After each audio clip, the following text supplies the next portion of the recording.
ajma'in. Rabbi syrah li sadri wa yassir li amri wahlul 'uqdatam min lisani yafqahu qawli.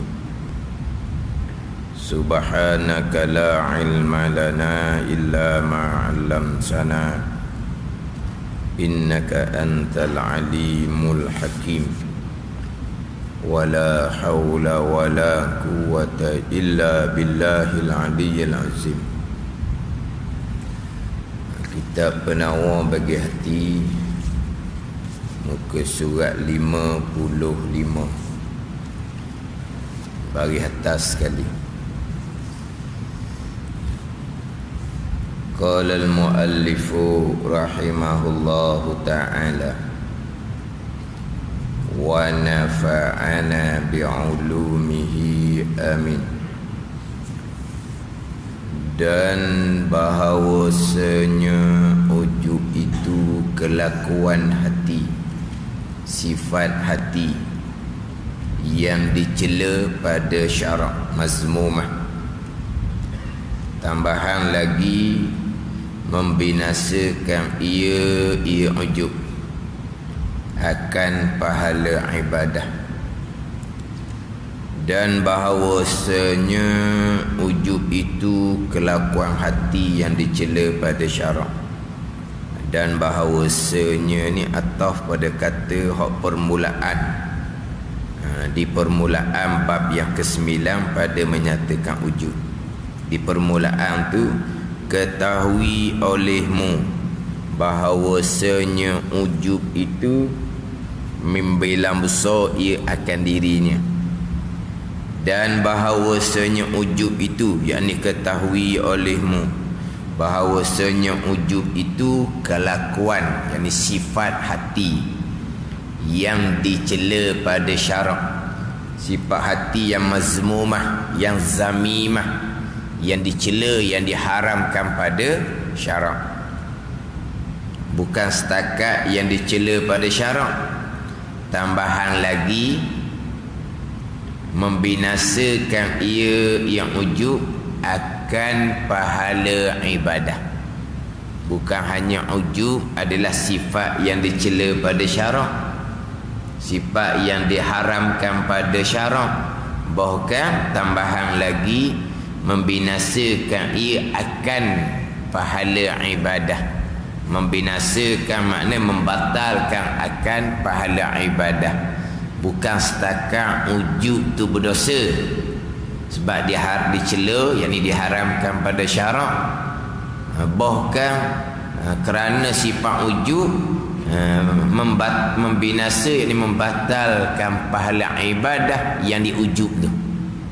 Membinasakan, membatalkan pahala ibadah yang diujub.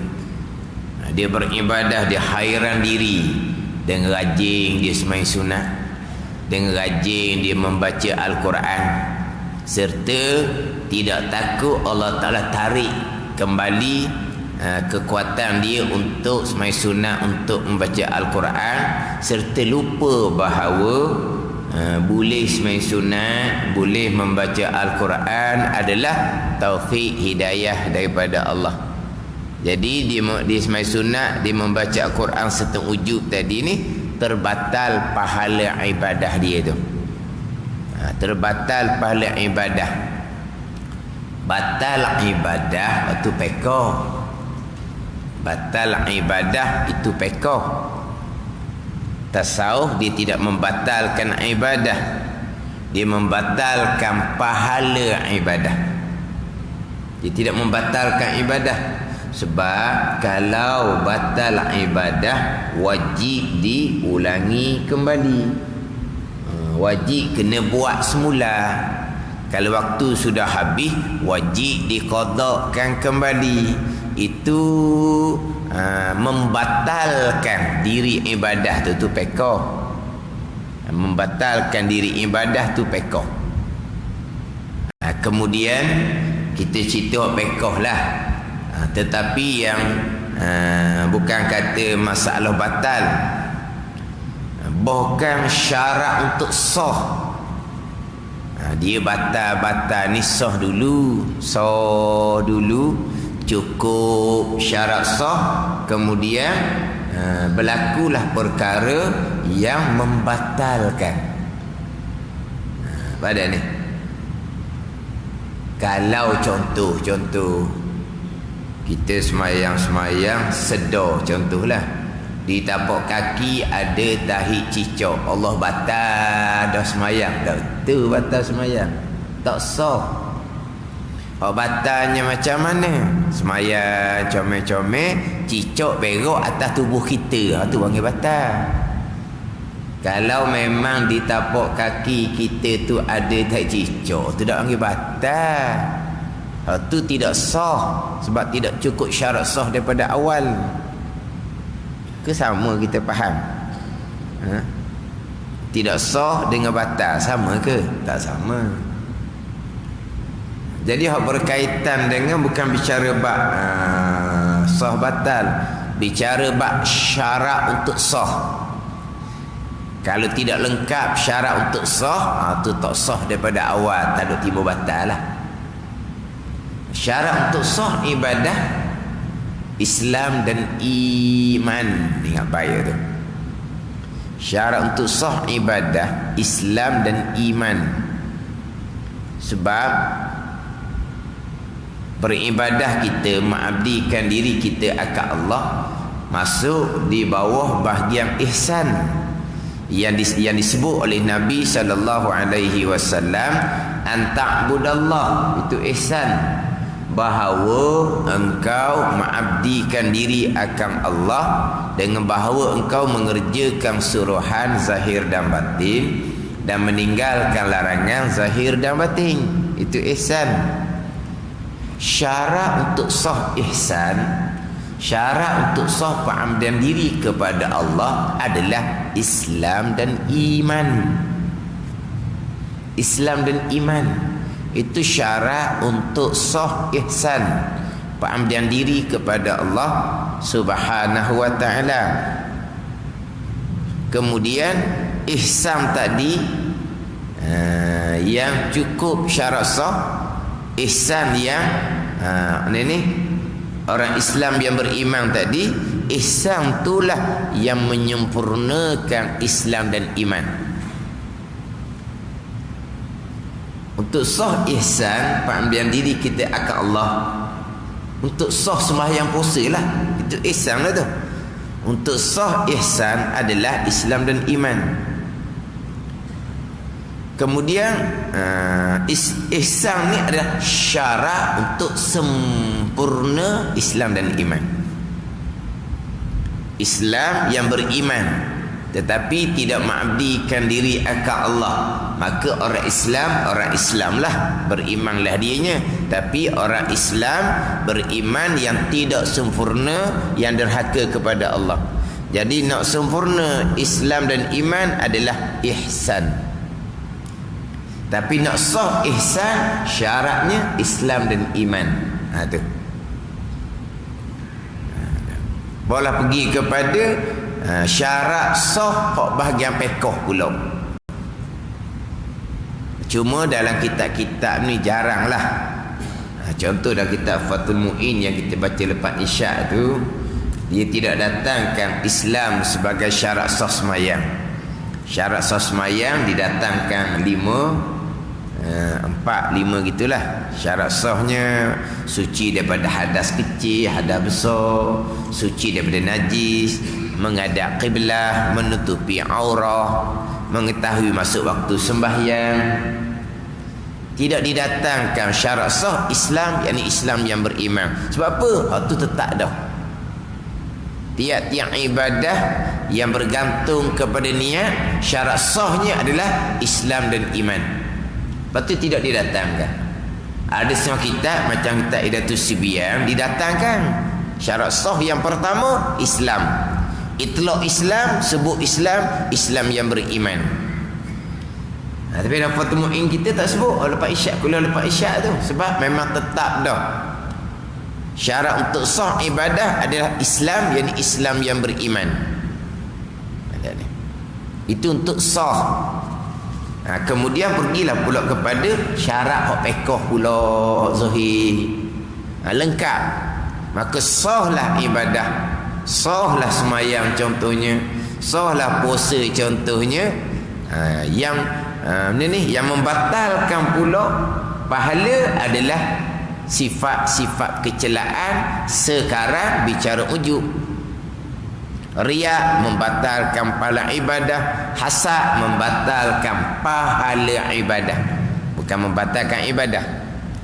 Maknanya ibadah tu tidak wajib diulangi kembali, tidak wajib diqadakan kembali. Sebab apa? Sebab ibadah tu tidak batal dengan ujub, dengan hasad, dengan riya. Contohlah, dia sembahyang cukup syarat sahnya dengan Islam imamnya, dengan syarat sah pekohnya cukup, tapi sembahyang dia tak ada kerana Allah. Riya semata-mata kerana orang. Sembahyang dia batal pahala, sembahyang dia sah, kena qada kembali. Tidak. Dia berpuasa cukup syarat sahnya, tapi berpuasanya semata-mata kerana selain daripada riya, ujub, hasad. Maknanya puasa dia tetap sah, tak wajib diqadakan kembali. Dia pergi Mekah contohnya, semata-mata kerana orang, bukan kerana Allah. Malu kepada orang sebab dengan umur dia, dengan kemampuan dia, kesenangan hidup dia, tak pergi Mekah lagi. Orang tanya, orang bukan tanya hak tanya tu hak kenal. Hak tak kenal dia, kalau tak kenal nama kita gak, dia panggil ayah haji lah. Malu kita. Sebab apa dia panggil ayah haji? Dengan umurnya, dengan kemampuannya, takkan lagi Mekah lagi. Jadi semata-mata kerana orang dia pergi Mekah, sah, haji dia sah. Telah tertunai kewajipan haji sekali seumur hidup, tak kena pergi semula. Tapi tidak ada pahala, terbatal pahala kerana riak. Ada ni, terbatal pahala kerana riak. Ini hak bicara berkaitan dengan kelakuan hati yang dicela pada syarak, membinasakan ia akan pahala ibadah. Maknanya ibadah tu sah terlebih dahulu. Sebab itulah dia dalam kitab macam Kifayatul Muhtadi didatangkan syarat wajib sembahyang, syarat sah sembahyang, syarat qabul sembahyang. Syarat wajib satu lain, tu pekoh lah. Syarat sah tu pekoh. Syarat qabul, syarat qabul tu pergi kepada keikhlasan.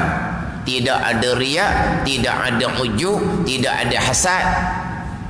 Tu syarat qabul dia panggil. Syarat Tuhan terima, bernilai. Syarat sah lain, syarat qabul lain. Syarat Tuhan terima adalah keikhlasan. Tidak ada kelakuan hati, sifat hati yang dicela pada syarak. Itu bagi syarat qabul.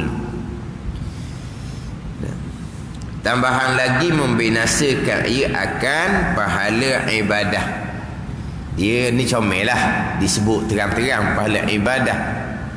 Kadang-kadang semua kita tidak sebut pahala ibadah, disebut perkara sifat-sifat yang membinasakan ibadah. Ada setengah kitab dia sebut gitu. Tu kena takdir mudhaf lah, kena takdir ayat dia sedikit. Membinasakan ibadah, yakni membinasakan pahala ibadah. Dia gitu. Ni disebutlah pahala ibadah. So kita tidak sebut. Disebut berkaitan dengan dalam kitab Bidayatul Hidayah tu. Di antara ilmu yang memberi manfaat. Ilmu yang memberi manfaat di antaranya ilmu yang mana menambah pengenalmu, menambah pengetahuanmu berkaitan dengan perkara yang membinasakan ibadah. Disebut gitu. Membinasakan ibadah tu, membinasakan yakni pahala ibadah. Daripada sifat-sifat kelakuan keluh hati yang dicela pada syarak. Itu di antara ilmu yang memberi manfaat yang dinyatakan oleh Imam Ghazali di dalam kitab Bidayatul Hidayah. Ilmu yang menambah kenalmu akan Allah Subhanahu wa taala, ilmu yang menambah pengetahuan ini cara beribadah kepada Allah Subhanahu wa taala. Itu ilmu yang mana untuk memelihara daripada perkara yang membatalkan ibadah, yakni membatalkan pahala ibadah. Membatalkan ibadah yakni membatalkan pahala ibadah. Ni dalam kitab Penawagati ni sebut teranglah. Tambahan lagi, membinasakan ia akan pahala ibadah, sifat ujub. Kemudian sifat ujub ni ambil moleklah takrifan terdahulunya. Bukan hanya perasan, bukan hanya membilang lebih pada diri semata-mata dia panggil ujub. Membilang besar, membilang lebih pada diri, serta tiada takut akan hilangnya dan lupa bahawa kesemua yang ada pada dirinya, sama ada ilmu, sama ada amal contohnya, adalah datang daripada Allah Subhanahu wa taala. Itu dipanggil ujub. Tetapi jikalau dia rasa di hati dia, di dalam hati dia tu ilmu, amal tu semua tu nikmat daripada Allah Subhanahu wa taala, takut hilang nikmat yang besar ilmu dan amal daripada Allah, dan dia suka cita pula dengan nikmat kekuatan untuk belajar dan beramal. Itu bukan dinamakan ujub, bukan itu dinamakan syukur. Maknanya dia bilang lebih ilmu dan amal, bilang besar ilmu dan amal, tapi itu semua adalah nikmat daripada Allah. Itu nikmat yang paling besar daripada Allah. Apa dia? Taufik hidayah daripada Allah. Itu nikmat yang paling besar sekali. Yang mana bila Tuhan kehendak kebaikan, hak paling besar nikmatnya, Tuhan buka hati. Tuhan buka hati pada agama. Hak tu hak paling besar sekali. Bila Allah Ta'ala menghendaki, wa man yuridillahu an yahdiyahu yashrah sadrahu lil Islam. Dan siapa yang mendaki oleh Allah bahawa memberi hidayah oleh Allah sesiapa tadi, nescaya Allah Ta'ala akan buka hati dia, lapang hati dia untuk agama Islam. Tuhan buka hati dia. Siapa ni? Sesiapa yang Allah Ta'ala kehendak memberi hidayah. Jadi Tuhan buka hati pada ilmu, Tuhan buka hati pada amal. Inilah kehendak daripada Allah Subhanahu wa taala, nikmat kurniaan yang besar daripada Allah Subhanahu wa taala. Sebab sebaliknya, wa man yurid an yudillahu yaj'al sadrahu dayiqan harajan. Dan siapa yang mendaki oleh Allah bahawa menyesat oleh Allah akan sesiapa tadi, nescaya Allah Ta'ala akan menjadikan hatinya sempit, sesak, tak terbuka pun untuk agama, tak terbuka pun untuk belajar, tak terbuka pun untuk beramal. Itu sesiapa yang Allah menghendaki pada azal kesesatan dia, Allah yang menyesatkan dia. Itu dalil Al-Quran yang jelas. Surah Al-An'am ayat yang ke-125, dalil jelas perkara yang jahat pun kehendak Allah Subhanahu wa taala. Kehendak Allah. Wa man yurid an yudillahu, sesiapa yang mendaki oleh Allah bahawa menyesat oleh Allah akan sesiapa. Yang berhidayah Allah Ta'ala, yang menjadikan sesat Allah Ta'ala. Ni hak rukun iman kita yang keenam tu lah. Makna kesesatan seseorang, sesak dia kufur, sesak dia melakukan maksiat, itu semua adalah kehendak Allah Subhanahu wa taala. Itu dalil akidah kita ahli sunnah jemaah. Hak dalil hadis Muslim betul tu jelas sangatlah. Hak hadis Jibril tu, hadis Jibril, apabila Jibril alaihissalam tanya Nabi berkaitan dengan iman, tu jelaslah wa tu'mina bil qadari khairihi wa syarih. Perkara baik datang daripada Allah, perkara jahat datang daripada, itu jelas dalam hadis Muslim tu. Rukun iman yang 6 perkara. Tapi kalau dalam Al-Quran, contohnya surah Al-An'am ayat yang ke-125 tu. Wa man yurid an yudillahu, sesiapa yang mendaki oleh Allah akan bahawa menyesat Allah akan sesiapa, nescaya Allah telah akan jadi hatinya sempit sesak. Sebut kata belajar tak ada dalam komuh. Tak ada dalam komuh dah. Tak ada dalam perancangan. Tak ada dalam agenda hidup, tidak ada. Belajar tak ada. Tak ada dalam komuh lah. Tak ada dalam perancangan, tak ada. Wa amal tu nampak suka juga. Belajar tak ada. Tak terbuka. Sesak, sempit. Sebut macam mana pun, jahil fadhu ain dosa besar, sekeji-keji maksiat, malaikat catat dosa besar setiap saat. Sebab apa? Sebab Tuhan jadikan yaj'al sadahu dayiqan haraja, menjadi Allah telah akan dadanya sempit, sesak, tidak terbuka. Bahagia masing-masing. Tuhan kendak seseorang tu bahagia, Tuhan susun jalan kebahagiaan. Tuhan kendak seseorang tu celaka ahli neraka, Tuhan susun perjalanan dia dengan amal-amal yang bawa pada kecelakaan neraka Allah Subhanahu wa taala. Itu je. Itu akidah kita lah. Nak ceritanya, Tuhan beri hidayah, kita boleh belajar, boleh beramal. Itulah sebesar-besar nikmat daripada Allah Subhanahu wa taala. Kita sangat sukacita, kita sangat gembira. Bila sukacita, gembira ni selalulah keluar di mulut. Itulah. Dia bila suka apabila perkara-perkara tu dikenang sangat, diberahi sangat, keluar mulut lah.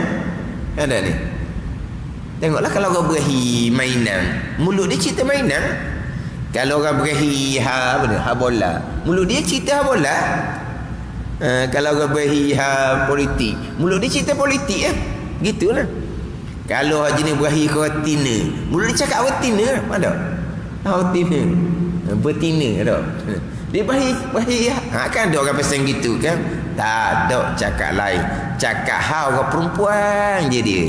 Ni minat dia begitu, bahi dia gitu. Jadi waktu keluar mulut, man ahabba syai' aqaza zikra. Orang suka perkara ni dia akan banyak menyebut di lidah dia. Jadi kalau orang ni suka gembira dengan ilmu dan amal, mulut dia akan keluar tu lah. Bukan nak sum'ah, bukan. Sum'ah ni cerita ilmu, cerita amal supaya naik nama. Ada bukan kerana tu. Kerana dia suka dengan ni taufik hidayah. Tuhan buka hati tu. Suka sangat-sangat, jadi keluar mulut. Mungkin terkadang cerita tu nak ajak samalah. Nak ajak sama. Sebab apa? Sama-sama kawan, sama-sama nak beranak. Tahulah pandai ke tak pandai, reti ke tak reti. Tahulah. Jahilnya, tahu sangat dia jahilnya. Mana jahil-jahil kita pun rasa jahil dia lagi. Gitulah kononnya. Maknanya bila dia boleh belajar, dia suka cerita supaya orang tu sama-sama belajar, sama-sama beramal. Dia bilang lebih, bilang besar dah. Bilang lebih, bilang besar dengan ilmu dan amal. Ujuk. Ujuk ni lupa bahawa itu semua datang daripada pemberian kurniaan nikmat daripada Allah. Barulah dipanggil ujuk. Ke kita tidak bilang besar, tak gembira dengan ilmu dan amal yang ditaufik hidayahkan oleh Allah Subhanahu wa taala. Dia baik ilmu dah sudut katalah, kalau Tuhan tak pilih, daklah. Tak kira dekat ke jauh ke, masa-masa duduk pondok, Allah lah, kalau rumah tepi pondok duk mikir seorang, Allah senangnya nak makan.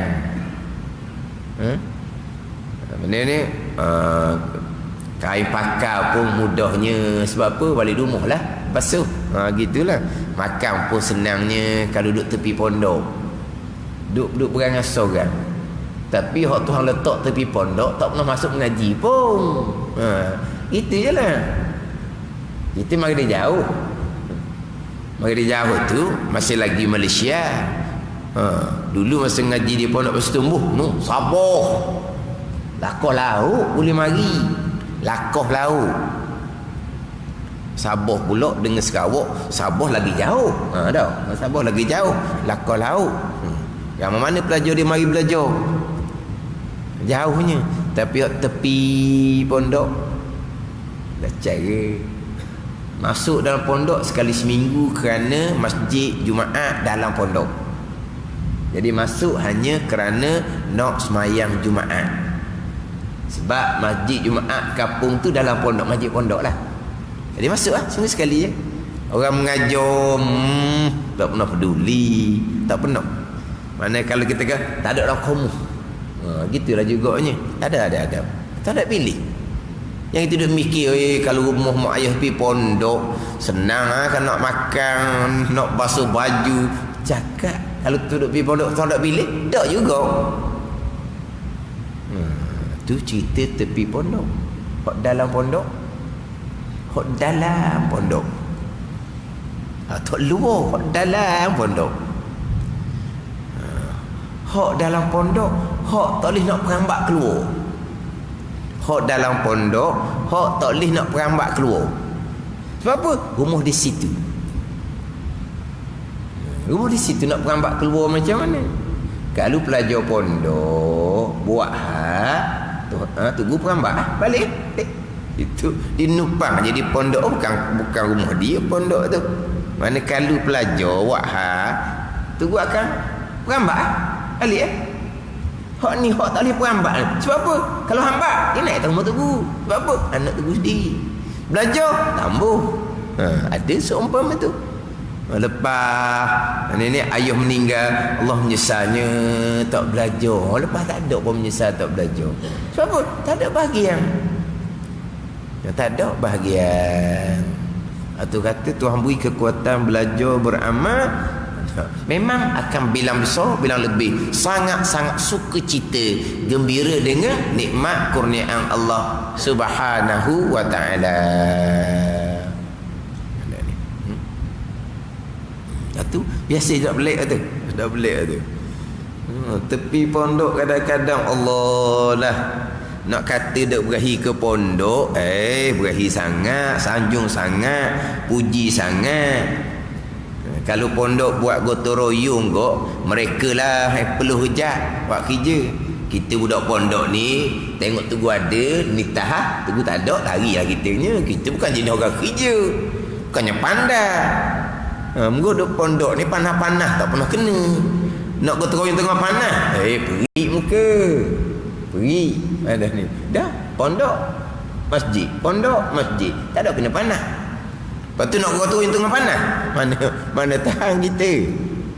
Mana piau kampung perlu kerja buat kerja. Tapi belajar tak pernah mari.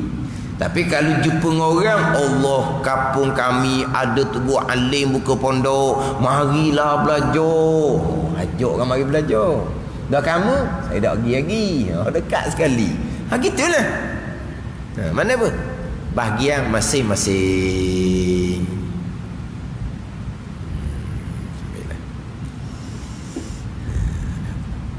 Mana memang kita akan bilang bilang lebih akan nikmat kurniaan Allah Subhanahu wa ta'ala. Ujub lupa itu semua datang daripada Allah, serta tidak takut Allah tarik taufik hidayah tu bila masa. Waktu dia panggil ujub.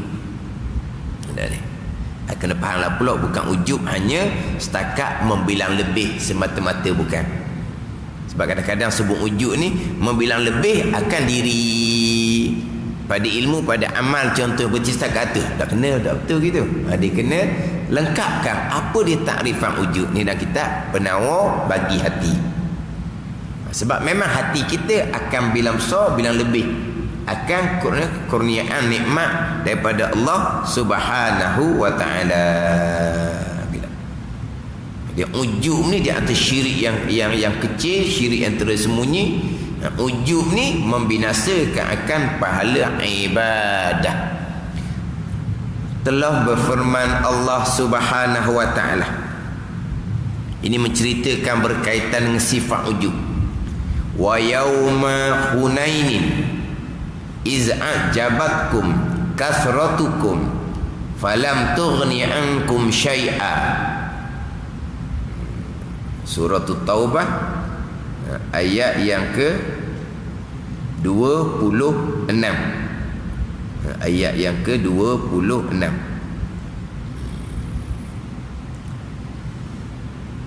Artinya sebu olehmu hi Rasulullah. Sebu olehmu ni ingat olehmu hi Rasulullah akan hari. Ditakdirkan maf'ul ni takdir KPE amar tu. Dalam ayat tu wa yauma hunainin, dan hari Hunain. Ditakdirkan dengan wazkur yauma. Jadi ditakdirkan PE amar. Jadi wa yauma tu jadi maf'ulun bih bagi PE yang mahzuf. Di ayat tu wa yauma, dan hari. Tu terjemahan dia. Wa yauma hunainin, dan hari Hunain. Tapi dalam terjemahan dia sebu olehmu hi Rasulullah. Dia takdirkan PE amar. Jadi yauma hunainin jadi maf'ulun bih bagi PE yang mahzuf. Wa yauma hunainin ay wazkur yauma hunainin, dan artinya sebu olehmu hi Rasulullah. Sebu olehmu hi Rasulullah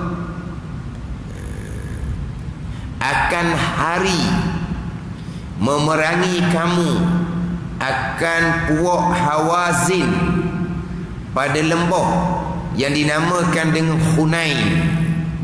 Dipanggil perang Hunain. Dalam kurungan tu Hunain ni di antara Mekah dan Taif. Hunain. Akan hari memerangi kamu akan puak Hawazin pada lembah. Pada lembah ni pada wadi tu lah. Pada lembah, pada wadi. Yang dinamakan dengan Hunain. Puak Hawazin. Puak Hawazin ni setengah mengatakan jumlah puak dia 40,000. Ketika menyuka akan kamu oleh banyak bilangan kamu. Menyuka ni apa ni? Ujub. Dengan bilangan yang ramai. Sebab apa? Sebab 12,000 tentera yang bersama dengan Nabi SAW. Mana pernah berperang siapa ke ramai begitu? 12,000 ni. 12,000 ni 10,000 ni 12,000 ni termasuk 2,000 orang kafir Mekah yang baru masuk Islam. 12,000 ni termasuk 2,000 orang kafir Mekah yang baru masuk Islam. Sebab perang Hunain ni selepas daripada pembukaan kota Mekah. Hak berlakunya perang Hunain selepas pembukaan kota Mekah. Jadi tentera tu ada 12,000. Termasuk 2,000 hak baru masuk Islam. Ramai-ramai ni macam-macam lah. Faham tak ni? Jadi timbul ujub, timbul berasa suka dengan bilangan yang ramai. Ini tentera sahabat Nabi ni ujub macam mana? Ramai ni termasuk hak baru masuk Islam. Faham tak ni? Bukan kata sahabat semua jadi ujub, bukan. Ini tentera sahabat yang terpilih, tapi di dalam tu ada 2,000 yang baru masuk Islam. Maka ada apa-apa perkara yang tak molek dan ramai-ramai ni. Dan ni golongan mereka yang terpilih akan diperingatkan segera. Adapun kalau golongan yang Tuhan biarkan, Tuhan lockkan, buat apa perkara pun Tuhan tidak timpakan musibah sebagai peringatan. Tapi kalau golongan terpilih ada kesalahan dalam ramai-ramai tu dah 12,000 tentera Nabi sallallahu alaihi wasallam, 2,000 pula baru masuk Islam. Kita kata dalam ramai-ramai tu adalah hak menyuka ujub dengan bilangan yang ramai. Maka tiada mengkayakan oleh banyak kamu itu daripada kamu akan sesuatu tak memada orang ramai tu. Tak memada orang ramai tu. Kan masa perang Badar, tentera Nabi SAW 1,000 apa? Perang Uhud apa semua tu kan bilangan tak ramai belah kira tu kan. Berganda-ganda hak tentera kafir Mekah. Hak ni 12,000. Maka adalah timbul perasaan ujub di kalangan tentera Nabi sallallahu alaihi wasallam. Artinya tiada menolak ia banyak kamu tu daripada kamu akan sesuatu daripada pekerjaan seteru kamu, dan sempit pada perasaan kamu oleh bumi serta luahnya, dan sempit pada perasaan kamu oleh bumi serta luahnya. Jadi perasaan kamu ni Tuhan kata jadi sempit. Jadi sempit serta luahnya. Apa makna serta luah? Bumi luah tapi rasa macam sempit. Ini dia terjemahan ni. Dia dalam ayatnya wadaqat alaikumul ardu bima rahubat summa wallaitum mudbirin. Ini ayat Quran. Ini ayat Quran. Tadi tu surah 26 ke 25 25 tau. Saya ada catat sini 25. Itu pelik juga. Tadi wa yauma hunainin surah Taubah ayat yang ke-26. Dia cetakan baru 25. 25. Saya 26 tapi saya tulis bawah tu 25. Macam kenapa pula 25? 25. Hak 26. Hak wadaqat alaikumul ardu bima rahubat summa wallaitum mudbirin. Lepas tu 26. 25 kau. Seayat. Laqad nasarakumullahu fi mawatina kasiratin wa yauma hunainin iz a'jabatkum kasratukum falam tughni ankum syai'a wa daqat 'alaikumul ardu bima rahubat bima rasubat bima rahubat summa wallaitum mudbirin. Jadi dalam terjemahan tu ada dalam ke hak baru tu ada ayat tu. Wa daqat 'alaikumul ardu tu ada tak? Tak tahu. Tapi terjemahan ni ada ni. Dan sempit pada perasaan kamu oleh bumi. Tu. Wa daqat 'alaikumul ardu bima rahubat tu. Tu terjemahan dia. Serta luasnya, luas bumi tapi rasa sempit. Kemudian lari kamu summa wallaitum mudbirin, lari kamu membelakangkan akan seteru. Jadi dengan bilangan yang ramai mereka rasa okey dah sekali ni 12,000 nak lawan puak Hawazin. Makna kalau kata kau ada apa dah lah. Tapi Tuhan kata mana tidak mengkayakan akan kamu oleh banyak bilangan kamu daripada sesuatu. Menapa ni tidak tolak oleh banyak kamu tu daripada pekerjaan seteru. Seteru pun panuh. Bila seteru panuh, panuh. Maka sahabat pun lari. Siapa di Hunain mana kena panuh oleh musuh macam hujan tu. Larilah sahabat. Tinggal setengah mengatakan tinggal 300 orang, setengah mengatakan tinggal 199 orang, 133 puak muhajirin, 66 puak ansar. Ada kata tinggal 80 orang. Hak ni hak Nabi SAW ambil tanah segempal kemudian dilantarkan kepada musuh. Dilantar pada musuh, Nabi baca sahatul wujuh dan masuk ke mata semua musuh. Kemudian Nabi SAW suruh Abbas seru kepada yang lari itu supaya kembali semula. Yang mana suara Abbas ni, kata setengah ulama, suara Abbas ni boleh dengar siapa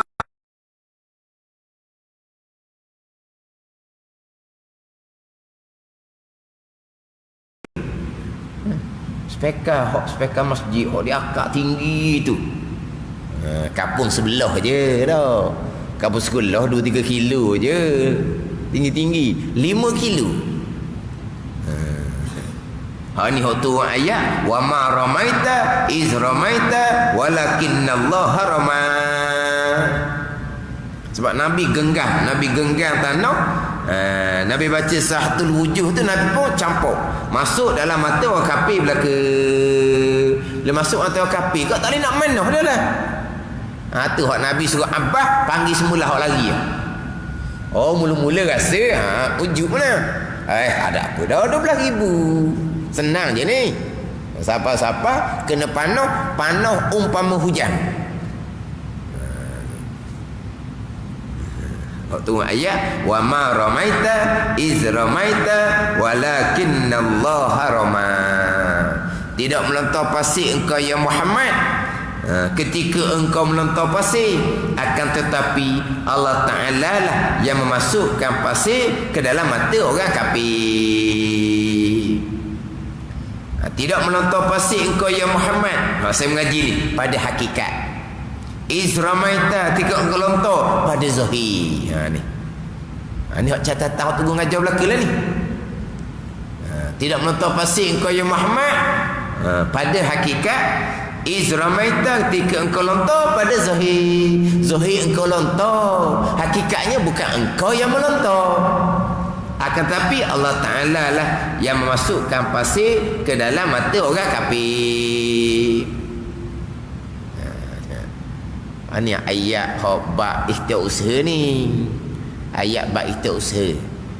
Ayat ni orang buat ngai dah, buat macing. Buat macing dia baca ayat ni. Ayat ni bab ikhtiar usaha. Hakikatnya wa ma ramaita, bukan engkau yang melontar. Lepas tu walakinnallaha rama, Allah yang melontar. Tapi Tuhan kata iz ramaita, ketika engkau lontar. Kalau kita pakai zahir kok berlawang tu, tak berlawang. Tidak melontar pasir engkau ya Muhammad ketika engkau lontar. Tidak melontar ketika engkau lontar. Tidak melontar ketika engkau lontar. Tak ada dah ketika engkau lontar kalau engkau tidak melontar. Mana ni? Jadi macam mana? Macam bercanggah lah orang panggil. Tak macam bercanggah.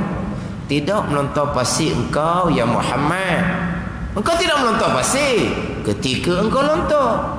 Dan kalau engkau tidak melontar pasir, tak ada lah ketika engkau melontar.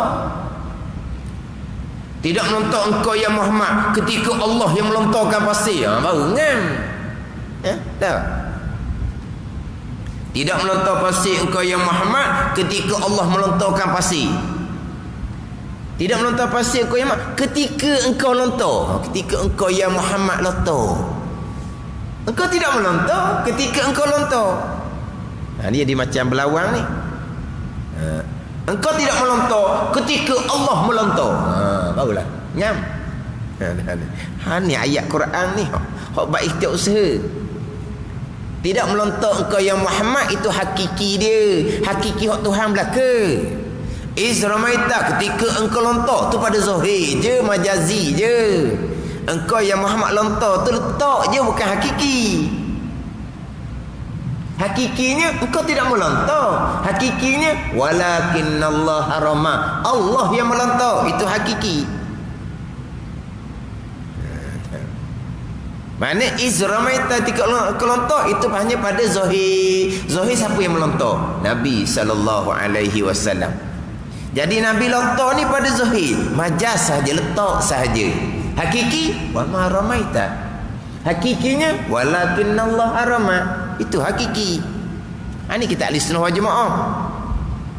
Tapi oleh kerana Tuhan kata iz ramaita, ketika engkau yang Muhammad melontar, maka wajib isbatkan di akidah hamba ada pilihan dan perbuatan. Wajib berpegang. tidak berpegang, terundur pada Jabariyah. Walaupun hakikinya pilihan dan perbuatan hamba tu tetap perbuatan Allah Subhanahu wa taala. Itu je. Ni ayat. Satu ayat. Satu ayat cerita bab hakiki, cerita bab zahir. Ni. Hak hakiki ni hak batin. Hak zahir ni istiusaha telah zahir. Pada satu ayat yang biasanya hak istiusaha ni, hak suratul Fatihah tu, hak tu ayat lain, surah yang sama. Alhamdulillahi Rabbil Alamin. Allah Rabb, Allah Tuhan. Hak dia belaka. Iyyaka na'budu wa iyyaka nasta'in. Akan dikaya Allah ni kami yang sembah. Ni. Itu satu surah tapi ayat lain. Hakikinya semua datang daripada Allah. Hak zahir majazinya yang menyembah akan dikau. Ni kami yang sembah. Itu pada zahir. Ayat yang lain cuma satu surah. Hak nidak ni satu ayat. Di situ zahir, di situ batin. Di situ hakiki, di situ majazi. Tak ada bercanggah. Wa ma ramaita iz ramaita. Tak bercanggah. Sebab wa ma ramaita tidak melontar pasir engkau ya Muhammad, itu hakiki hak batin. Iz ramaita tika kau lontar. Hak tu zahir, hak tu hak majazi. Tak bercanggah lah. Kau tidak jadi bercanggah dah lah. Wa ma ramaita iz ramaita. Tidak melontar pasir engkau ya Muhammad ketika engkau lontar. Ketika engkau lontar, engkau tidak melontar. Tapi ketika engkau lontar, dan ketika engkau lontar tu, engkau lontar ke tak? Tidak, engkau tidak lontar ya Muhammad. Kan? Tu kena bagilah. Wa ma ramaita, tidak melontar pasir kau ya Muhammad, itu pada hakiki, hak batin dia. Iz ramaita, ketika kau lontar, itu hak pada zahir dia. Atau pada majazi. Maknanya kita wajib berpegang hamba ada pilihan dan perbuatan, tapi majazi. Hakikinya hak Allah Ta'ala belaka. Ni hak kita ahli sunnah wal jamaah. Tapi ayat yang sama pula ada orang huraf. Ayat ni menunjukkan bahawa Allah Subhanahu wa taala bekerjasama dengan Nabi Muhammad pada melontarkan pasir. Bekerjasama tu syirik. Bahasa itu pula. Wa ma ramaita iz ramaita. Tidak melontar pasir engkau ya Muhammad ketika engkau lontar. Tengok. Ayat ni Allah walakin Allah harama. Allah yang melontar. Tapi Tuhan kata iz ramaita, ketika engkau lontar. Sebab apa kata ketika lontar? Sebab ada kerjasama melontar pasir antara perbuatan Allah dengan perbuatan Nabi. Dihurah kok tu pula. Dihurah kok syirik, kok kongsi. Tu kata ayat yang sama. Ahli sunnah hurahnya macam dengan jalanan ahli sunnah. Mu'tazilah pun hurah cara Mu'tazilah pula. Ayat yang sama. Ayat menunjukkan bahawa Allah melontar bekerjasama dengan Nabi yang melontar. Sebab Allah Ta'ala kata iz ramaita, ketika kau lontar, mana bekerjasama, berkongsi antara perbuatan Allah dengan perbuatan Nabi. Tak tahu kan. Lepas tu dihurah pula ayat ni, satu rakaman dihurah ayat. Apa ayat tu? Kami apa ya? Kami menumbuhkan. Ada ayat ni, ayat Quran tu. Kami menumbuhkan. Sebab apa Tuhan kata kami? Dia kata aku. Sebab Tuhan bersama dengan petani, pekebun. Lepas tu Tuhan sebut kami. Asal kami tu siapa? Allah dan pekebun. Jadi dia kosi pula. Tapi di antara kosi tadi, wa ma ramaita iz ramaita walakin Allah rama. Dia letak kosi situ.